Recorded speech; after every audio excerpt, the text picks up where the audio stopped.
મહત્વના સમાચાર સાથે લોધિકા સંઘનો જે જંગ છે હવે મોટા જંગમાં પરિણમવા જઈ રહ્યો છે, કારણ કે રાજકોટ લોધિકા સંઘની ચૂંટણીને લઈ સૌથી મોટા સમાચાર આવ્યા છે। ફોર્મ ભરવાના અંતિમ દિવસે 59 ઉમેદવારોના ફોર્મ ભરાયા, સર્વસંમતિ નહીં સદાઈ તો લોધિકા સંઘમાં ચૂંટણી નક્કી છે।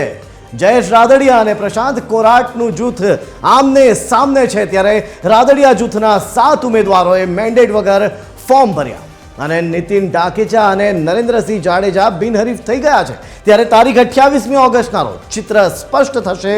માજી રાજ્ય સરકારના મંત્રી અરવિંદ રૈયાણીએ પણ ફોર્મ ભર્યું છે।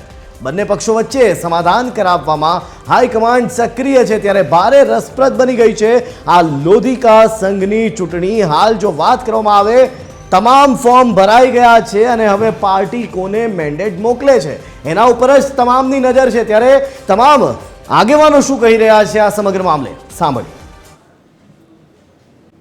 જનતા પાર્ટી આ વખતે નક્કી કરેલ છે તે મુજબ મેન્ડેટ જેમને મળશે તેમને ફોર્મ ભરવાનું છે અને જેમને ઉમેદવારી કરેલી હતી તે બધા ઉમેદવારોને અત્યારે અહીં બોલાવવામાં આવ્યા છે।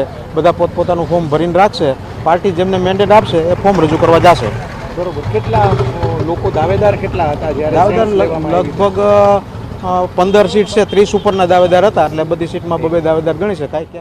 આજે જ્યારે લોધિકા એટલે કે રાજકોટ લોધિકા સંઘની ચૂંટણી આવી છે અને આજે 20 તારીખ એટલે ફોર્મ ભરવાનો છેલ્લો દિવસ છે, ત્યારે જ્યારે સંપૂર્ણપણે પાર્ટી લાઈન અને પાર્ટી જે આદેશ કરશે એના ફોર્મ ભરાવાના છે। તમને બધાને ખ્યાલ છે કે હું ભારતીય જનતા પાર્ટીનો એક કાર્યકર્તા છું। મારી પાર્ટી મારા માટે, મારા જીવન માટે ખૂબ મહત્વની છે અને મારી પાર્ટી જે કાંઈ આદેશ કરશે, લડવાનું કહેશે તો લડીશ અને લડાવવાનું કહેશે તો લડીશ। રાજકોટ લોધિકા સંઘની ચૂંટણી આવી છે, એમાં 61માંથી 59 લોકો ભારતીય જનતા પાર્ટી હારે જોડાયેલા છે।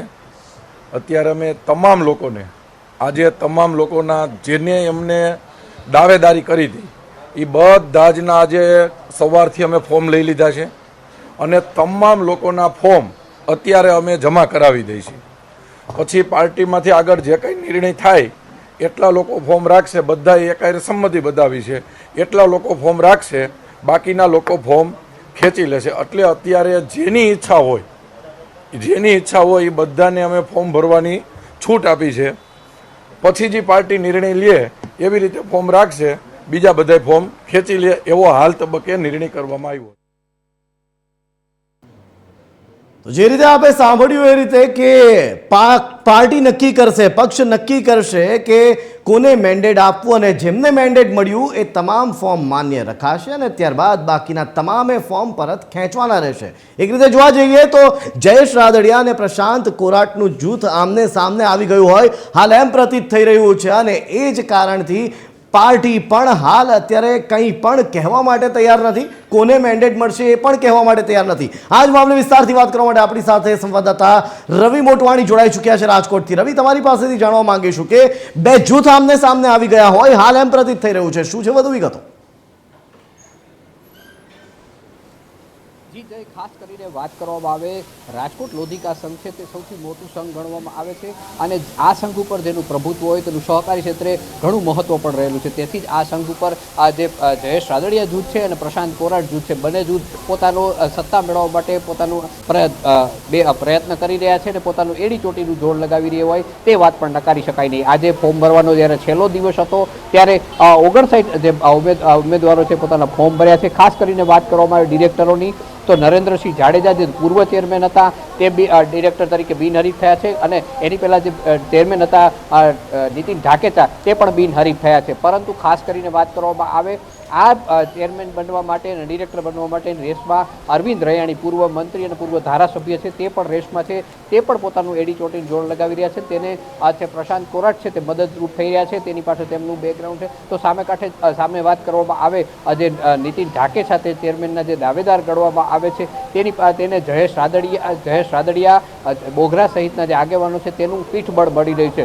આમ બંને તરફથી આમ કહી શકાય કે ભાજપના જ બે જુદા જુદા જે આગેવાનો છે છે તે આમને સામને હોય અને પોતાનું એડી ચોટીનું જોર લગાવવા માટે પ્રયત્ન કરી રહ્યા છે. ખાસ કરીને વાત કરવામાં આવે શિસ્તબદ્ધ ગણાતી પાર્ટી છે તેમાં અશિસ્ત જળવાઈ રહે છે નહીં તેના ઉપર પણ સૌ કોઈની નજર છે. કારણ કે સર્વસંમતિ નહીં સદાય તો ચૂંટણી થશે. ભાજપ એવા પ્રયાસો કરી રહી છે કે સર્વસંમતિ સદાય અને ચૂંટણી ન થાય, પરંતુ ક્યાંક ને ક્યાંક આંતરિક જૂથવાદ છે તે પણ આંખે વળગી રહ્યો છે. તેને લઈ અને બંને જૂથો વચ્ચે પોતપોતાનું એડી ચોટીને જોર લગાવી અને પોતાનો ઉમેદવાર છે તે ચેરમેન અને ડિરેક્ટર બને તેવા પ્રયાસો હાલ કરવામાં આવી રહી છે. પણ ખાસ કરીને ભાજપ છે તે એવો પ્રયાસ કરી રહી છે કે ચૂંટણી ન થાય અને જે લોકોને મેન્ડેટ આપે તે જ લોકો ચૂંટાઈ આવે તેવા પ્રયાસો હાલ હાથ ધરવામાં આવી રહ્યા છે. જી રવિ, જે સૂત્રો જણાવી રહ્યા છે કે બંને પક્ષો વચ્ચે સમાધાન કરાવવામાં હાઈકમાન્ડ પણ સક્રિય થયું છે. શું લાગે છે અત્યારે, શું માહિતીઓ આવી રહી છે? શું સમાધાન થશે નહીં થશે, શું લાગે છે રવિ?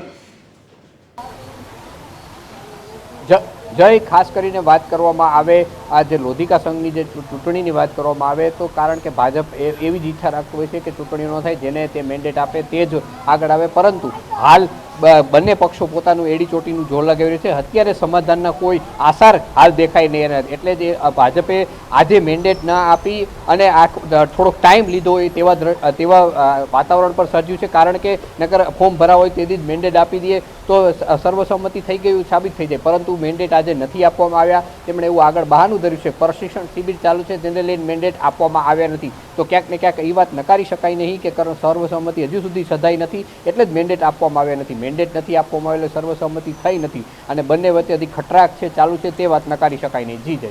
જી બિલકુલ, આભાર રવિ સમગ્ર માહિતી આપવા બદલ. તો અમારા સંવાદદાતા રવિએ જણાવ્યું એ રીતે કે જયેશ રાદડિયા અને પ્રશાંત કોરાટનું જૂથ છે અને બંને જૂથ જાણે આમને સામને આવી ગયા હોય એ પ્રકારની સ્થિતિનું નિર્માણ થયું છે. 59 જેટલા ફોર્મ ભરાયા છે અને હજી પણ 7 ફોર્મ એવા છે કે જેમાં મેન્ડેટ નથી આવ્યું અથવા તો મેન્ડેટને લઈને કોઈ ચર્ચા નથી થઈ. સાથે જ એ પણ કહેવામાં આવ્યું તમામને કે હજી પણ કોઈએ ફોર્મ ભરવા હોય, આજે જ્યારે ફોર્મ ભરવાની છેલ્લી મિનિટો હતી એ ઘડીએ કહેવામાં આવ્યું હતું કે હજી પણ કોઈએ ભરવું હોય ભરી લો.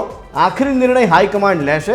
હાઈકમાન્ડ જેનું મેન્ડેટ મોકલશે એ તમામના ફોર્મ માન્ય ગણાશે, બાકી તમામે ફોર્મ પરત ખેંચવા પડશે. ત્યારે હવે હાઈકમાન્ડ જે બે જૂથોને મનાવવાનું પ્રયત્નો કરી રહ્યું છે હાલ એવું પણ સૂત્ર જણાવી રહ્યા છે. ત્યારે આ હાઈકમાન્ડ કેટલું સફળ રહે છે બંને જૂથોને સમજાવવામાં અને આવનારા દિવસોમાં હવે આ સમગ્ર મામલે શું કોણ માને છે કોણ નથી